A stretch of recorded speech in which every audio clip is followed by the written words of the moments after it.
Welcome back everyone. If your Android phone is having internet or connection issue, private DNS could be part of the problem. In this quick tutorial, I'll show you how to turn off private DNS in just a few minutes. It's simple, beginner friendly and could help get your connection back on track. Now let's jump right in. First of all, open the settings menu on your phone. Once you are in the settings, scroll down a little, find the connection tab, tap to open it. After this menu, scroll down a little. Here, tap on the More Connection Settings option.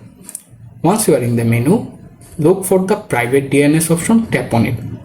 Here you can see basically three options: Off, Automatic and Private DNS Provider Hosting. If you think this option is turned on, don't panic. You can turn it off easily. To do this, simply choose the Off button. After that, hit Set. And that's it, how you can easily turn off private DNS on your Android phone.